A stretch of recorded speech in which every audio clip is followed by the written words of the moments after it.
Honourable Speaker, it sure sounds like there's some fun and wacky times happening down there at the end of the opposition bench. I suspect this must be some kind of rite of passage for MLAs to their second term.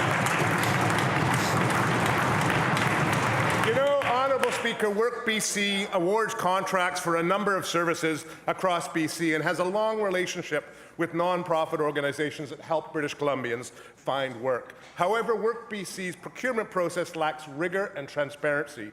Last year, major regions were amalgamated to larger catchment areas for services. The change came with little warning to the service providers and resulted in many local organizations no longer being able to compete.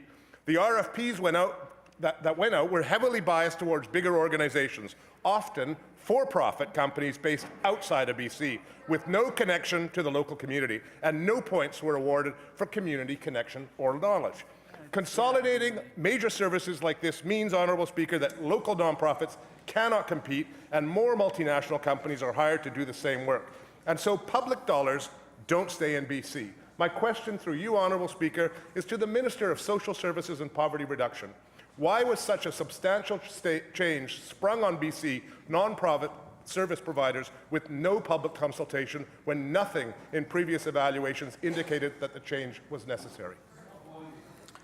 Minister, Social Development and Poverty Reduction Strategy. Thank you, Honourable Speaker, and I thank the member for the question. In fact, the changes that we've made around WorkBC are changes that will put more money than ever into this system.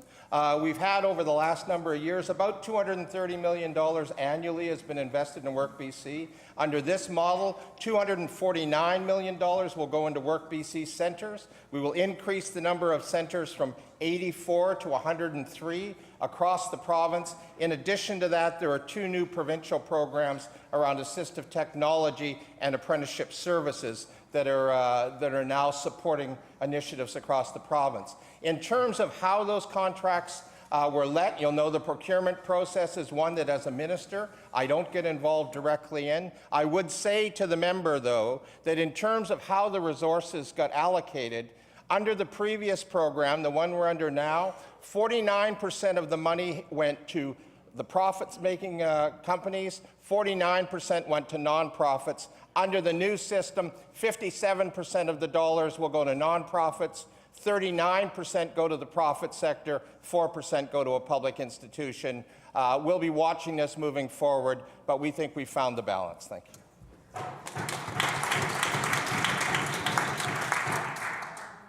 Leader, third party on a supplemental. Well, thank you, Honourable Speaker. In fact, I'm interested to hear that the minister suggests the balance has been found. You know, it's ironic, actually, Honourable Speaker, that this government is actually increasing unemployment through its WorkBC contracts as communities across BC lose their non-profits. So to think that the balance has been found, if the balance that has been found is increasing unemployment and money going to multinationals, I would suggest that the minister may want to have a look at this file a little closer. This year's bidding rounds for WorkBC contracts no longer require bidders to demonstrate a flow-through to community organizations. Previously, Honourable Speaker, at least 25% of the public money was required to flow out to other local organizations.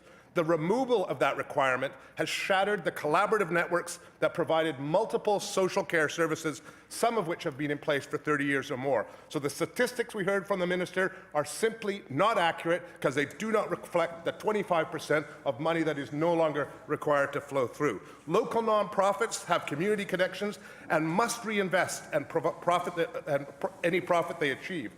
Major for-profit multinationals lack community connections and do not have to locally reinvest in profit.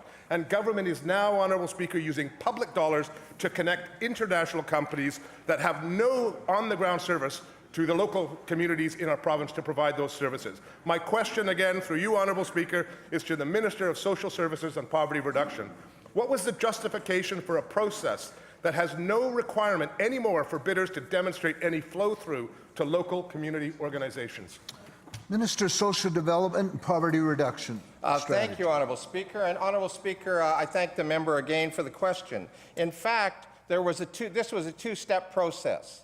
and it was required that under the request for qualifications, where members qualified or bidders qualified to go forward to the proposal stage, there was in fact a request for information regarding their connection to community. From that qualification process, up to 4 bidders were able to go forward in the RFP process for each of the catchment areas. So in fact, what the members talked about did occur there. The reality is what we got told in this process, and I spoke to service providers who said, we are seeing less people, but the people we're seeing need more of our time.